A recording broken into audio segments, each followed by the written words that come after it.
Les Actes des Apôtres, chapitre 28. Après nous être sauvés, nous reconnûmes que l'île s'appelait Malte. Les barbares nous témoignèrent une bienveillance peu commune. Ils nous recueillirent tous auprès d'un grand feu qu'ils avaient allumé parce que la pluie tombait et qu'il faisait grand froid. Paul, ayant ramassé un tas de broussailles et l'ayant mis au feu, une vipère en sortit par l'effet de la chaleur et s'attacha à sa main. Quand les barbares virent l'animal suspendu à sa main, ils se dirent les uns aux autres « Assurément, cet homme est un meurtrier, puisque la justice n'a pas voulu le laisser vivre après qu'il a été sauvé de la mer. » Paul secoua l'animal dans le feu et ne ressentit aucun mal. Ces gens s'attendaient à le voir enfler ou tomber mort subitement, mais après avoir longtemps attendu, voyant qu'il ne lui arrivait aucun mal, ils changèrent d'avis et dirent que c'était un dieu. Il y avait dans les environs des terres appartenant au principal personnage de l'île, nommé Publius, qui nous reçut et nous logea pendant 3 jours de la manière la plus amicale. Le père de Publius était alors au lit, malade de la fièvre et de la dysenterie. Paul, s'étant rendu vers lui, pria, lui imposa les mains et le guérit. Là-dessus vinrent les autres malades de l'île, et ils furent guéris. On nous rendit de grands honneurs, et, à notre départ, on nous fournit les choses dont nous avions besoin. Après un séjour de 3 mois, nous nous embarquâmes sur un navire d'Alexandrie qui avait passé l'hiver dans l'île, et qui portait pour enseigne les Dioscures. Ayant abordé à Syracuse, nous y restâmes 3 jours.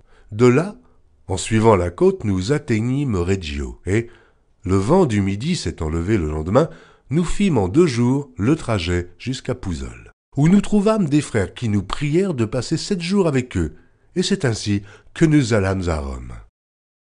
De Rome vinrent à notre rencontre, jusqu'au forum d'Appius et aux 3 tavernes, les frères qui avaient entendu parler de nous. Paul, en les voyant, rendit grâce à Dieu et prit courage. Lorsque nous fûmes arrivés à Rome, on permit à Paul de demeurer en son particulier avec un soldat qui le gardait.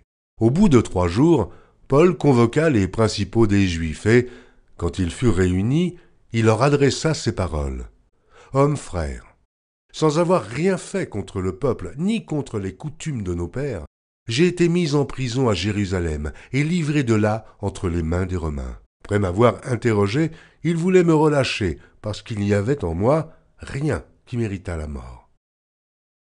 Mais les Juifs s'y opposèrent, et j'ai été forcé d'en appeler à César, n'ayant du reste aucun dessein d'accuser ma nation.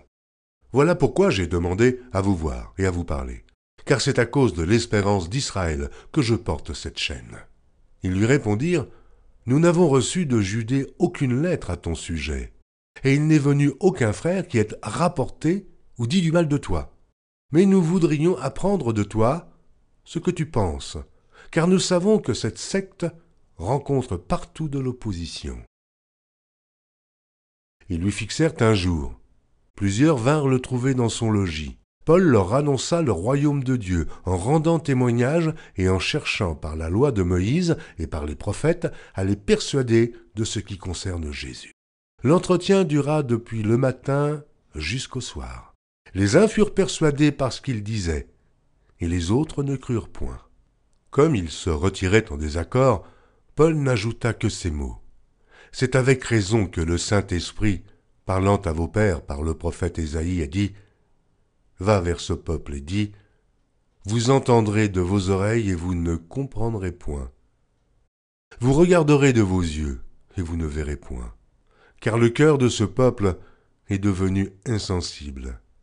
Ils ont endurci leurs oreilles et ils ont fermé leurs yeux, de peur qu'ils ne voient de leurs yeux, qu'ils n'entendent de leurs oreilles, qu'ils ne comprennent de leur cœur, qu'ils ne se convertissent et que je ne les guérisse. Sachez donc que ce salut de Dieu a été envoyé aux païens, et qu'ils l'écouteront. » Lorsqu'il eut dit cela, les Juifs s'en allèrent, discutant vivement entre eux. Paul demeura 2 ans entiers dans une maison qu'il avait louée. Il recevait tous ceux qui venaient le voir, prêchant le royaume de Dieu et enseignant ce qui concerne le Seigneur Jésus-Christ, en toute liberté et sans obstacle.